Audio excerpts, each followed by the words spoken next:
को पूजने के लिए आ चुके हैं। ये रहा हमारा खुआ और ये रहे हम और ये रही जिठानी खूब नाची हूँ मैं भी, हाथ हिलाया कमर नहीं हिलाई होगा। दोस्तों कल से तो हम मिठाई खा खा के ऐसा लग रहा है डायबिटीज हो जाएगा। तो अब ये बेचारों की लंका में आग लगी है, ये दुखी है, परेशान है बहुत ज्यादा। परिवार भीख मांगने की प्रैक्टिस कर रहा है, लप्पू ढोलक बजा रहा है, माई चिमटा बजा रही, क्योंकि भाई जेल से आएंगे ना, जेल से आने के बाद इनके लिए रोजी रोटी यही है, क्योंकि इनके पास और साधन तो कुछ रहेगा। परिवार को ऐसी सजा मिलनी चाहिए कि जिंदगी में कोई भी व्यक्ति अवैध घुसपैठी को अपने घर में तो दूर दूर तक उससे कोई रिश्ता रखने की हिम्मत नहीं करेगा। ऐसी इस परिवार को सजा मिलनी चाहिए जो एक अपराधी को, एक इनलीगल अवैध घुसपैठी को अपने घर में शरण दिया हो। मोमीन मलिक की खबर से रघुपुरा में मच गया मातम। जी हाँ दोस्तों, वेलकम एक नई वीडियो में आप सभी का स्वागत है। उम्मीद करते हैं कि आप अच्छे होंगे, खुश होंगे। दोस्तों ये तो आप सबको पता चल ही गया है कि गुलाम हैदर बहुत जल्द भारत में आ रहे हैं, किसी भी वक्त भारत में आ सकते हैं दोस्तों। और मोमीन मलिक साहब ने बहुत बड़ा धमाका कर दिया है। तो दोस्तों अब रघुपुरा में मातम मचा हुआ है। सीमा भगोड़ी पागल हो चुकी है, अब उसे डर सता रहा है जेल जाने का, क्योंकि दोस्तों जब गुलाम हैदर आएगा, गुलाम हैदर के आते ही सीमा भगोड़ी से बच्चे लिए जाएंगे, क्योंकि मोमीन मलिक साहब ने पहले ही ऑर्डर करा रखे हैं। तो दोस्तों इस खबर से रघुपुरा में मातम मचा हुआ है। हमारी मंजू जी हैं, आप सब उन्हें जानते हैं, उन्होंने रघुपुरा के हालात बताए हैं, सीमा भगोड़ी के हालात कैसे हैं। इस टाइम खबर सुनकर तो देखिए, और साथ साथ जो है मंजू जी ने सीमा भगोड़ी की बैंड भी बजाई है। तो सुनिए दोस्तों एक बार मंजू जी को, बहुत अच्छी वीडियो है और उम्मीद करता हूँ पसंद आएगी, अच्छी लगेगी। और अच्छी लगी तो इसे लाइक ज़रूर करें, दोस्तों के साथ शेयर करें। तो सुनिए दोस्तों। की आशिक मिजाज भाई के डीजे के तार तोड़िए मोमीन मलिक साहब ने, आपने देखा होंगे अभी इसका एक वीडियो मेरे व्हाट्सएप पे किसी ने भेजा था। तो भाई साहब इतने मस्त होके नाच रहे, इतना मस्त ना होके नाच रहे जिसका कोई हिसाब नहीं। कल से खलबली मची हुई है सोशल मीडिया पे। और भगोड़ी के अब देखो वीडियो आए हैं ब्लॉग में, इसकी जो दो माताएं हो आई है उस पर मैंने सुबह वीडियो बनाया था। आज करते हैं इनका अच्छे से धुलाई, क्योंकि इसके कुछ चाटुकारों ने ना बड़ा जलील किया था हमारे बिग सुपर जबरदस्त अपडेट के लिए। और मुझे नहीं लगता वो सोशल मीडिया पे आएंगे भी, क्योंकि घुमा फिरा के उनका एक ही मुद्दा होता था, सीमा भाभी को बचाना। अब आपके उसमें ना सॉरी कुछ और निकल गया था मुझे, जितना दम है जितना दम है उतना दम लगा लो अपनी भाभी को रोकने के लिए, क्योंकि दोस्तों कल से तो हम मिठाई खा खा के ऐसा लग रहा है डायबिटीज हो जाएगा। तो अब ये बेचारों की लंका में आग लगी है, ये दुखी है, परेशान है बहुत ज्यादा। अब इन लोगों को छुपने के लिए जगह नहीं मिल रही है। आपने देखा होगा लप्पू का परिवार भीख मांगने की प्रैक्टिस कर रहा है, लप्पू ढोलक बजा रहा है, माई चिमटा बजा रही, क्योंकि भाई जेल से आएंगे ना, जेल से आने के बाद इनके लिए रोजी रोटी यही है, क्योंकि इनके पास और साधन तो कुछ रहेगा नहीं।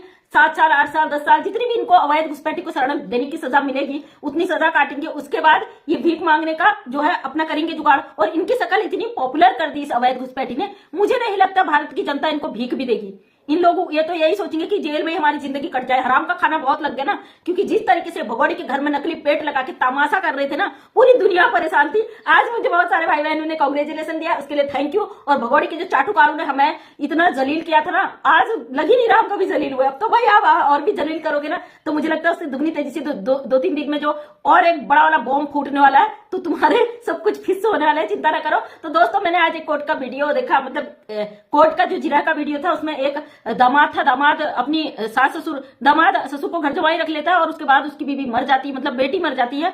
तो वो कोर्ट में उनका मैटर आया था कि वो सास ससुर को परेशान कर रहा है, दुखी कर रहा है, उसके ऑलरेडी बच्चे हैं, तो वो बच्चे बाहर जॉब करते हैं। उनका जब जिरा का वीडियो आया ना, तो भगोड़ी का अंत बड़ा साफ साफ दिखा मुझे कि हमारा कोर्ट कितना अच्छा फैसला देता है। जो जमाई है वो दूसरी शादी कर चुका है, हाँ सास ससुर की मर्जी से करता है, लेकिन उसके बाद वो परेशान करना शुरू कर देता है और उनसे वो मामला चले जाता है ससुर के द्वारा कोर्ट में। और जज साहब जब जिरा करते हैं ना कि कहते हैं आपका क्या है क्या नहीं है, वो कहता है मैंने जो घर खरीदा था उसके पैसे मैं धीरे धीरे दे रहा हूँ। जब उससे आमदनी पूछी जाती तुम्हारी आमदनी कितनी है, वो कहता मैं दिहाड़ी मजदूरी वाला हूँ, 10,000-12,000 रुपए मंथली कमाता हूँ। तो उससे कहते हैं कितनी घर की अमाउंट थी, तो उसने 2,70,000 बताया। तो उससे पूछा तुमने कितने समय में इसको पूरा करा। मतलब यार मैं वो वीडियो देख के ना शॉक्ड हो गई कि भगोड़ी इतना झूठ कैसे बोल लेती है। जज साहब ने उस बंदे को एक शब्द भी फालतू नहीं बोलने दिया, बिल्कुल नहीं, हाँ या ना में जवाब दो, क्योंकि हमारा कोर्ट सबूतों के आधार पर चलता है। तो बंदे ने कहा मैंने 1 लाख रुपया समथिंग तो मैंने वैसे ऑनलाइन पेमेंट किया था, लेकिन 1,70,000 मैंने कैश में धीरे धीरे दिया। तो जज साहब ने कहा धीरे धीरे का कोई हिसाब नहीं होता, क्योंकि आपके पास लिखित में कोई भी प्रूफ नहीं है, आप 10 दिन के अंदर घर खाली करो वरना मैं अभी आपका सामान बाहर फेंकवाता हूं। तो बंदा गिड़गिड़ाने लगा जज साहब के आगे कि सर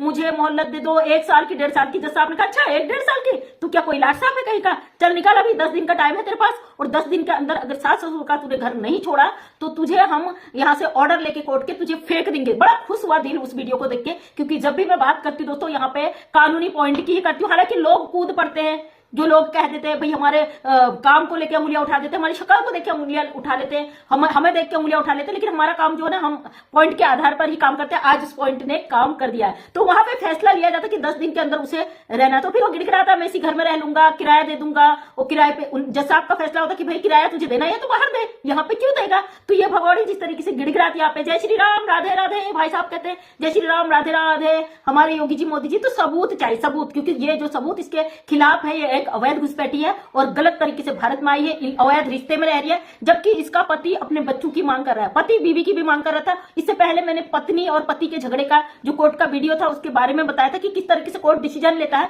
जब 2 हस्बैंड वाइफ के बीच में लड़ाई झगड़े होते हैं, वो उस रिश्ते में नहीं रहना चाहते या पत्नी हरजाना खरजाना मांगती, उस पर भी मैंने बात की थी। यहाँ पे गुलाम हैदर तो उसको फुल प्रेस खर्चा दे रहा था, इसके बच्चों का पालन पोषण कर रहा था, यहाँ तक कि भगौड़ी ने खुद बोला है, सारे एविडेंस यहाँ पे मौजूद है। अब इसके पास कोई सबूत नहीं है भारतीय अदालत में रखने के लिए। और भाई साहब जिस तरीके से डीजे में नाच रहे हो ना, डीजे के तार तोड़ दिए मोबिन मलिक साहब ने, आपका मजाक किरकिरा कर दिया। खाक बचा पाओगे अपनी बहन को, सीमा सनातनी हो गई, सीमा सनातन में आ गई, बच्चों ने धर्म परिवर्तन कर लिया, सीमा को देख के लोग जलते हैं, इनको हम फांसी चढ़ा देंगे, इनको हम जेल चढ़ा देंगे। जो एक सांस में आप सब कुछ कह देते ना, आपके वो सांसों की तार कट चुकी है एपी सिंह सर जी। और हम तो आज मेरी किसी बहन ने कमेंट किया था कि हमारे इस वकील का लाइसेंस निरस्त होना चाहिए। देखिए हम कुछ नहीं कह सकते, जिस तरीके से मोबिन मलिक सर ने कार्रवाई की है, उन पर भी कार्रवाई, उस पर भी कार्रवाई, उस पर भी कार्रवाई, और लप्पू का पूरा परिवार जाएगा दोस्तों, क्योंकि बहुत सारे कमेंट हैं हमारे वीडियो में कि लप्पू के पूरे परिवार को सजा होनी चाहिए। और आपके कमेंट के माध्यम से हमारी वीडियो हर जगह जाती है और हमारी सरकार तक भी जाती है, कानून तक भी जाती है। इसमें हैदर केस है और इस पर सबसे बड़े योद्धा आप पब्लिक हो। जिस तरीके से आपने कमेंट्स किए उस कमेंट्स के माध्यम से चीजें चलती है, और हम इस केस में बड़े हमने मेहनत की थी, हमसे भी ज्यादा मेहनत हमारे यूट्यूब में भाई बहन जिन्होंने कमेंट की, जिन्होंने हमें मोटिवेट किया, जिन्होंने हमें हिम्मत दी, और जो चाहते थे इंसानियत के नाते कि गुलाम हैदर को बच्चे मिल जाए, उन सब की बहुत बड़ी जीत हुई है। इस जीत ने एक इतिहास रच दिया कि भारत में जो पाकिस्तान ने उंगलियां खड़ी की थी कि भारत की सरकार ऐसी, भारत का कोर्ट ऐसा, यहाँ का जो है बहुत अच्छा निर्णय लेती है। और भगौड़ी ने नफरत फैलाने का काम किया भारत और पाकिस्तान के बीच, इसके भाई ने नफरत फैलाने का काम किया भारत और पाकिस्तान के बीच। और मैं शुरू से कहती आई हूँ भारत और पाकिस्तान के बीच जो भी मसले हैं, जो भी मुद्दे हैं, जो भी चीजें हैं, वो हमारे देश के बड़े बड़े पदाधिकारी बैठे हुए उनका मसला है, हमारी भारत सरकार का मामला है। इस पर हम आम नागरिक थोड़ी ना बात कर सकते। हम लोग, भारत की जनता भारत सरकार को चुनती है, तो हम अधिकार भी रखते हैं अपने सरकार से सवाल खड़ा करने का। और हमने सरकार से सवाल खड़ा किया था और सरकार ने उस सवाल पर हमें जवाब देके बहुत खुश कर दिया, तो हम अपनी सरकार का सम्मान करते हैं। और मोबिन मलिक सर पर तो हमें आंख बंद करके भरोसा था कि वो इस केस पर ग्राउंड पर काम कर रहे हैं। तो दोस्तों ग्राउंड पर काम कर रहे थे, हम इस पे लगातार आवाज उठा रहे थे, लेकिन उन चीजों को हम यहाँ पे सोशल मीडिया पे नहीं रख रहे थे। इस वजह से यहाँ पे काफी लोग हमारे दुश्मन हो गए थे, जो चाहते थे हम सच को यहाँ पे बोले, वो हमें झूठा साबित करा के, हमें झूठी कह के, हमारे पर उंगली उठा के, हम पे कीचड़ उछाल के कोशिश कर रहे थे कि वो अंदर खाने टटोल सके, क्योंकि हम यहाँ पे कोई भी चीज ऐसी नहीं रखना चाहते थे जो मोबिन मलिक सर उस पर नहीं रखना चाहते। पिछली बार कई चीजें रखी हुई थी तो उस पर बवाल कट गया था। अब जो भी ऑफिशियल नोटिफिकेशन है वो मोबिन मलिक सर के द्वारा ही जारी किया जाएगा, और हम इसका बैंड बजाते रहेंगे और अपनी सरकार, अपने कानून से हम ऐसा रिक्वेस्ट करते रहेंगे कि सीमा हैदर का अंजाम जल्द से जल्द उसके मिशन तक पहुंचाया जाए, इसको जेल और सलाखों के पीछे जल्द से जल्द डाला जाए, ताकि समाज में फैल रही इस गंदगी को रोका जा सके। एक हमारे समाज को जितनी बुरी तरीके से ये महिला गंदगी का शिकार बना चुकी है, हमारे भावी बच्चे, हमारे आने वाली पीढ़ी, हमारी आज की पीढ़ी जो इससे सीख रहे हैं, कहीं ना कहीं ये महिला किसी भी सभ्यता और संस्कारों पे बहुत गंदा असर छोड़ी है। तो इस असर को खत्म करने के लिए बहुत जरूरी था कि सरकार को उस पर डिसीजन लेना चाहिए था। सरकार ने अच्छा डिसीजन लिया कि हैदर को भारत में बुला लिया है, और अब सीमा हैदर की बैंड बज चुकी है। लप्पू का परिवार भीख मांगने की प्रैक्टिस कर रहा है। देखा मैंने ढोलक बजा रहा। लप्पू बेटा चिंता मत कर, सबसे बड़ा अपराधी तो तू ही है, पहले से कह रही थी। इस परिवार को ऐसी सजा मिलनी चाहिए कि जिंदगी में कोई भी व्यक्ति अवैध घुसपैठी को अपने घर में तो दूर दूर तक उससे कोई रिश्ता रखने की हिम्मत नहीं करेगा। ऐसी इस परिवार को सजा मिलनी चाहिए जो एक अपराधी को, एक इनलीगल अवैध घुसपैठी को अपने घर में शरण दिया हो, उसका बेल कराया हुआ, और उस सिर्फ बेल ही नहीं करा, पूरे समाज को, पूरे देश को शर्मिंदगी दिला चुका है नेत्रपाल का परिवार। फिलहाल नेत्रपाल गायब है, भाई साहब भी कहीं नजर नहीं आ रहे, लप्पू का पूरा परिवार गायब है। लप्पू को जब सुबह मैंने वीडियो बनाया था मैंने बोला था लप्पू गायब है, तो दूसरी वीडियो में लप्पू नजर आ गया। भाई इनको जवाब तो देना है ना,